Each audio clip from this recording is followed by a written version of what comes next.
देखें, Benjamin Franklin, one of the American presidents, उसकी एक मशहूर बड़ी कोटेशन है, वो ये है कि if you fail to plan, if you fail to plan, you are planning to fail. अगर आप नाकाम हो जाते हैं प्लानिंग बनाने में, तो दर हकीकत आप अपने आप को नाकाम करने की प्लानिंग बना रहे हैं। तो सीएसएस के स्टूडेंट के साथ ऐसा ही होता है, और 10-10 12-12 जो है ना किताबें जो है ना किसी सब्जेक्ट की लेके लाइब्रेरी में चले जाते हैं और सारा दिन बैठ के सब में से पढ़ रहे होते हैं। अब मूड हुआ तो एक लिया, उसके बाद मूड हुआ तो कोई और सब्जेक्ट ले लिया। तो इस तरीके से कभी भी तैयारी आपकी नहीं होगी, ठीक है। तो आपने करना क्या है, you have to make plan कि आपके पास मंथ्स कितने हैं, डेज कितने हैं, आवर्स कितने हैं और सब्जेक्ट्स कितने हैं। सब्जेक्ट्स के चैप्टर्स कितने हैं, चैप्टर्स के अंदर टॉपिक्स कितने हैं। Each and everything should be clear. ये आपने प्लान बनाना है। स्टडी टेबल आपकी जहाँ पे भी हो, लाइब्रेरी में पढ़ रहे हैं दैट समथिंग एल्स, घर में तो स्टडी टेबल पे वो प्लान जो है ना आपने दीवार पे लगा देना है। तो उसके साथ आपने चलना है कि आज मुझे ये सब्जेक्ट कवर करना है, ये सब्जेक्ट जो मुझे लगातार पढ़ना है टिल एग्ज़ाम, या मुझे इसको 10 दिन में 15 दिन में कवर करना है, ठीक है। और कितने आवर्स में, डेली अगर 6 घंटे दूँ तो 10 दिन में कंप्लीट होगा या 15 दिन में कंप्लीट होगा। You have to decide this.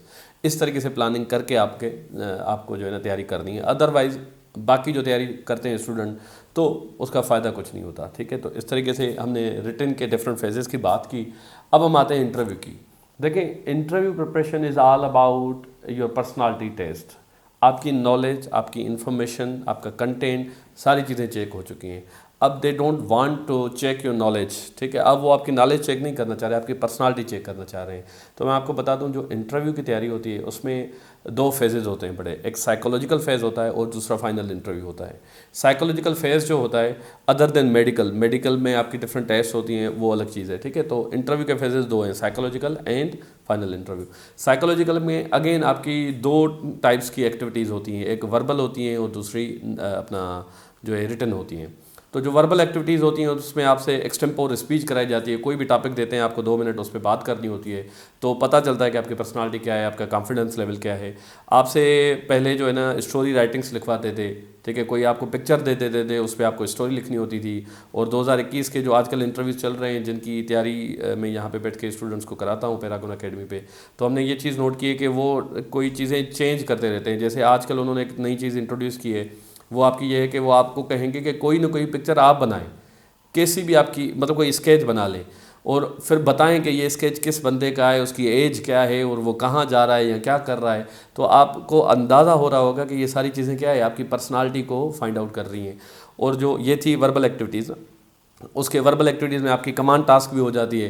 Command task इस तरीके की होती है कि जैसे भाई अगर आप कहीं के असिस्टेंट कमिश्नर लग रहे हैं, आपको मीटिंग चेयर करनी है, आप एएसपी लग रहे हैं, आपको मीटिंग चेयर करनी है, तो आप किस तरीके से करेंगे। तो कमांड टास्क का काम ये होता है। ग्रुप डिस्कशन करते हैं, ठीक है। ये आपकी वर्बल एक्टिविटीज़ हो गई।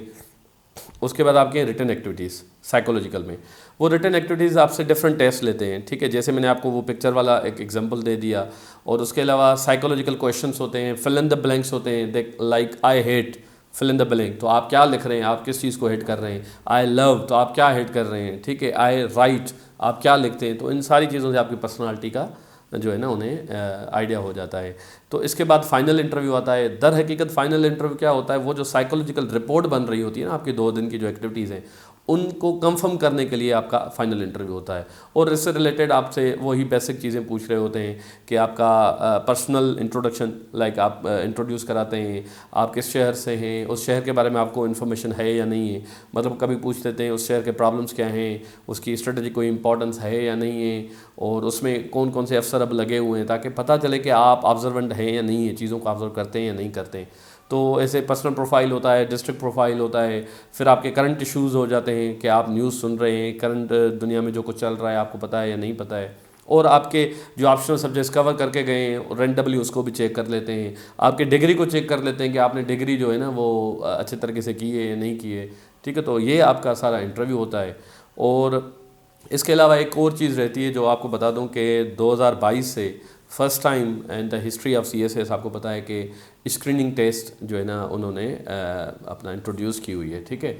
अब इस टेस्ट में होता क्या है कि आपको जो है डिफरेंट सब्जेक्ट्स दिए गए हैं 200 मार्क्स के, ठीक है। वो जो 200 मार्क्स हैं उनकी जो मैं डिवीज़न आपको वैसे ही मिल जाएगी, फिर भी मैं थोड़ा आइडिया दे देता हूँ आपको कि जीके का पार्ट है 50%, मतलब 50 क्वेश्चंस उसके होंगे। टोटल 200 क्वेश्चन में से 50 आपकी जीके के होंगे, जिसमें एवरीडे साइंस, करंट अफेयर और पाकिस्तान अफेयर को डिवाइड करके देंगे। ठीक है, लाइक एवरीडे साइंस के 20 एमसीक्यूज दे दिए तो 15-15 आपके करंट अफेयर और पाकिस्तान अफेयर के आ जाएंगे। और जनरल एबिलिटी जो वैसे ही आपके कंपलसरी का पार्ट है। ठीक है, तो ये सारी चीज़ें दर हकीकत आपके कंपलसरी सब्जेक्ट्स की बेसिक इन्फॉर्मेशन चेक कर रही हैं, ताकि फ़िल्टर आउट किया जाए, स्क्रीन आउट किया जाए जो नॉन सीरियस कैंडिडेट्स हैं। अदरवाइज 12,000 बंदे अपीयर हो रहे हैं, 12,000 बंदों के अगर 12 पेपर चेक करेंगे तो इट्स टाइम टेकिंग प्रोसीजर। तो इसको वो कम करने के लिए ये कोशिश कर रहे हैं कि सिर्फ सीरियस कैंडिडेट्स को जो है ना एंटरटेन किया जाए। तो जनरल एबिलिटी आपकी 60 मार्क्स हो गई, आपके इंग्लिश की 50 मार्क्स हो गई, उर्दू 20 मार्क्स ग्रामर के साथ आ जाएगी, और इस्लामिक स्टडीज़ 20 मार्क्स की, और जो हमारे नॉन मुस्लिम ब्रदर्स हैं या सिस्टर्स हैं उसके लिए सिविक्स एंड एथिक्स आ जाएगा 20 मार्क्स का। ये आपका स्क्रीनिंग का सिलेबस है। मैं आपको थोड़ी चीज़ें बता दूं, देखें जितनी जीके होती है ना, जनरल नॉलेज, वो पाकिस्तान अफेयर से रिलेटेड हो, करंट अफेयर से रिलेटेड हो और साइंस से रिलेटेड हो। ठीक है, उसमें कुछ चीज़ें होती हैं स्टैटिक और कुछ चीज़ें होती हैं करंट। ये चीज़ आप नोट कर लेना, बड़ी इंपॉर्टेंट बात है। देखें आप मार्केट में जितने भी आपको किताबें मिल रही हैं ना जनरल नॉलेज की, जीके जैसे हम नॉर्मल कह रहे होते हैं, अब भाई पाकिस्तान का कैपिटल इस्लामाबाद है तो ये स्टैटिक इन्फॉर्मेशन है ना, ऐसा ना हो कि मतलब चेंज हो जाए दैट समथिंग एल्स। वो रेयरली चेंज होते हैं ना, कैपिटल वन टाइम हो जाते हैं, करेंसी भी रेयरली चेंज होती है। तो ये है स्टैटिक जीके। तो जितने भी मार्केट में किताबें कोई भी ले लें, स्टैटिक जीके सब में सेम होगी। आप ये ना कहें कि ये किताब अच्छी है, वो किताब अच्छी है, स्टैटिक जीके सब में सेम होगी। आपने एक पार्ट उसको तैयार करना है, जितने भी सब्जेक्ट्स आपको दिए गए उसकी स्टैटिक जीके एक जगह पर तैयार कर लें। बाकी जो करंट है, मतलब साइंस में नई डेवलपमेंट्स आ रही हैं आपने पढ़नी है, करंट अफेयर नए इश्यूज़ आ रहे हैं आपने पढ़ने हैं, वो आप अखबारें अगर पढ़ते रहते हैं, न्यूज़पेपर सुनते रहते हैं तो उसी में से भी कवर हो सकती हैं। अब स्क्रीनिंग टेस्ट में एक और आपको चीज़ बता दूं कि लोगों के साथ प्रॉब्लम ये होता है कि क्योंकि ये एमसीक्यूज़ होते हैं, ये आपकी नॉलेज बेस्ड टेस्ट होती है, आपकी नॉलेज टेस्ट की जाती है, चेक की जाती है, तो आप मेमोरी जो है ना लोगों की जो है ना वो टेक्निक्स अप्लाई करनी पड़ेंगी लोगों को। अदरवाइज़ देखें इतनी चीज़ें याद नहीं होती। अगर वोकेब की बात करें, और लोग जनरली जीआरई वोकेब देखते हैं कि एग्ज़ाम्स में जीआरई की वोकेब वो दे रहे होते हैं। अब वो जीआरई की वेब जो वोकेब है वो 3500 वर्ड्स हैं, तो कहाँ से याद होंगे इतने। तो अब आपने करना क्या है इस शॉर्ट पीरियड में, तो कुछ मेमोरी टेक्निक्स अप्लाई करें। मेमोरी टेक्निक्स बहुत सारी होती हैं, जैसे मैं आपको बता दूं कि एसोसिएशन टेक्निक होती है, एक आइडिया दे देता हूँ, बाकी आप इसको खुद देख लेना। लाइक जीआरई का वर्ड है बिल्क, ठीक है, BILK। बिल्क का मतलब देखें एक नया वर्ड है आपके लिए, मेरे लिए, ठीक है।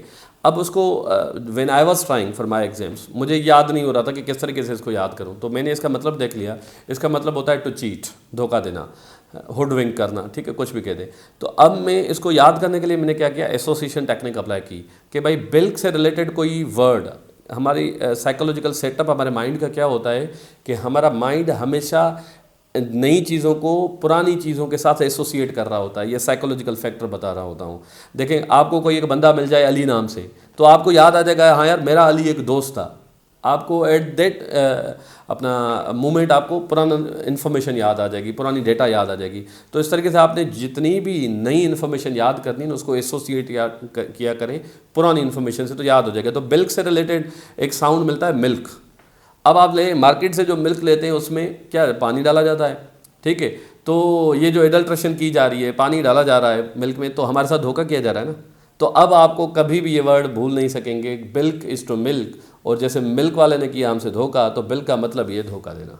तो इस तरीके से एसोसिएशन टेक्निक अप्लाई करें, साइकोलॉजिकल फैक्टर्स अप्लाई करें, तो चीज़ें आपको याद रहेंगी और परमानेंट याद रहेंगी।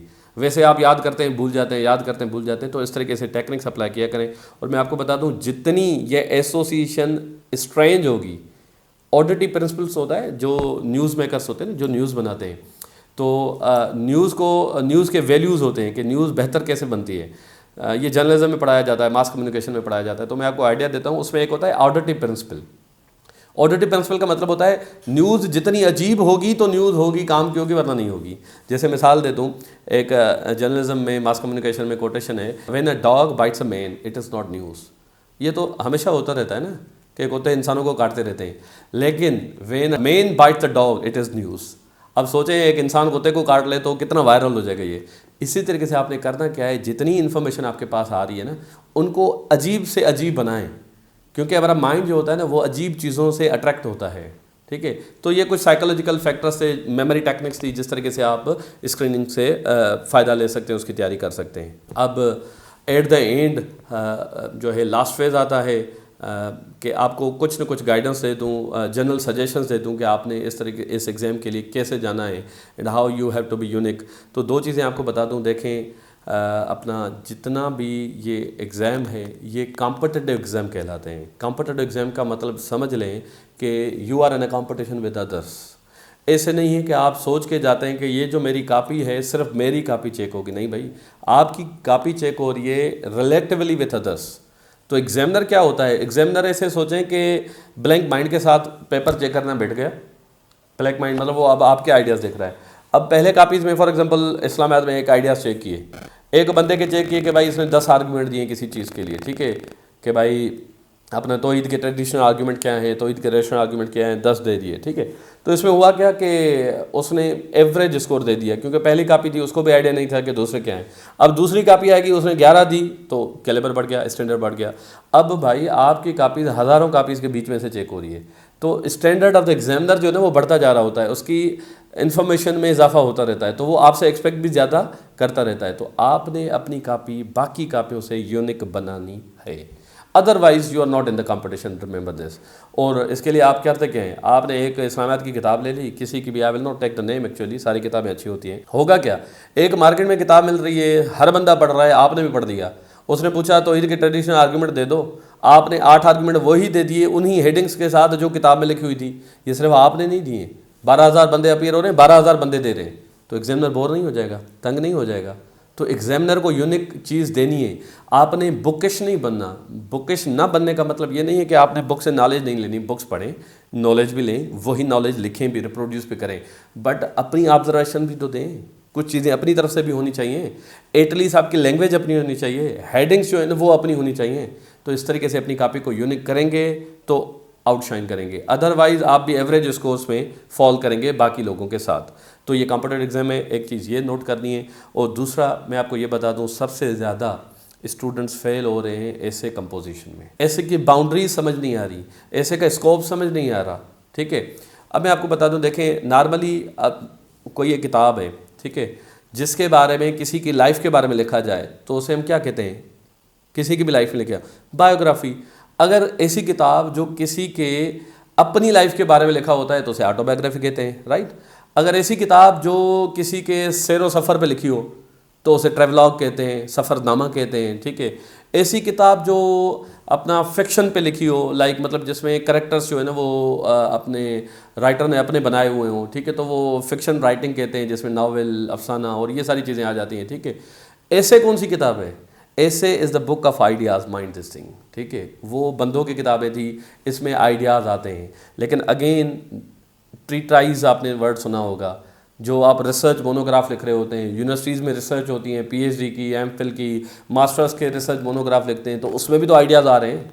Then what is the difference between essay and treatise and monograph. तो एक चीज़ नोट कर लें कि it's not all about ideas. Again वो आइडियाज़ जिसकी सिर्फ राइटर को इम्पेक्ट किया हो सिर्फ, तो जो थीसिस स्टेटमेंट ऐसे की होती है ना, वो ये डिसाइड करती है कि उस टॉपिक से रिलेटेड राइटर कितना इंस्पायर हुआ है, और वो सिर्फ उतनी अफेक्टेड एरिया में लिखेगा। कैसे, मैं आपको ये बता दूं।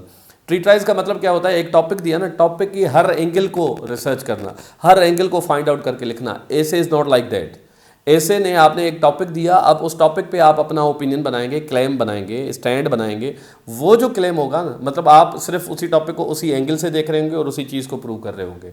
तो ये चीज़ बड़ी इंपॉर्टेंट होती है। और मैं आपको बता दूं, ऐसे में 4 स्किल्स हैं। सबसे पहले आपकी हैं राइटिंग स्किल्स, आपको लिखना आ रहा है, ग्रामर आप ठीक लिख रहे हैं अंग्रेज़ी की, ठीक है, क्योंकि ये इंग्लिश का पेपर है, ग्रामर चेक होगी। अब ग्रामर में सारी चीज़ें आ जाती हैं, आपके टेंसेस, पार्ट्स ऑफ स्पीच, सारी चीज़ें, उनका प्रॉपर यूजेज आ गया।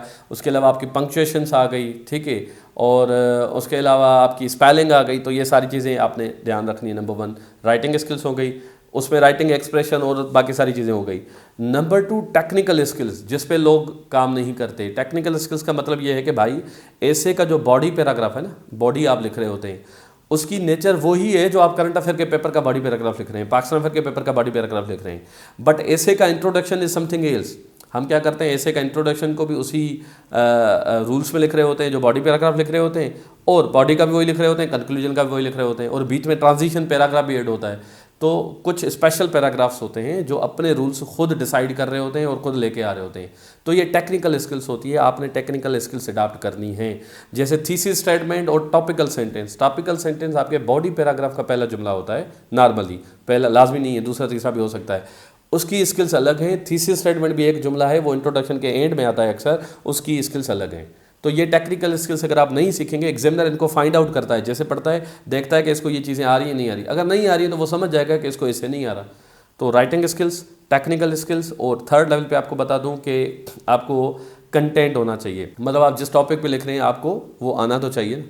अगर उसकी इन्फॉर्मेशन नहीं होगी, आर्गुमेंट्स नहीं होंगे, तो फिर आप फेल ही होंगे, भले आपने राइटिंग स्किल सीखी हो, आपने टेक्निकल स्किल सीखी हो। And number 4 is presentation skill, how you present your information, how you present your argument. तो लोगों को अभी तक आर्ग्यूमेंटेशन स्किल्स नहीं आ रही होती कि बॉडी में आर्ग्यू किस तरीके से किया जाता है, ठीक है। तो ये सारी चीज़ें आपने सीखनी है, इसी वजह से ही आप ऐसे में आउटशाइन कर सकते हैं।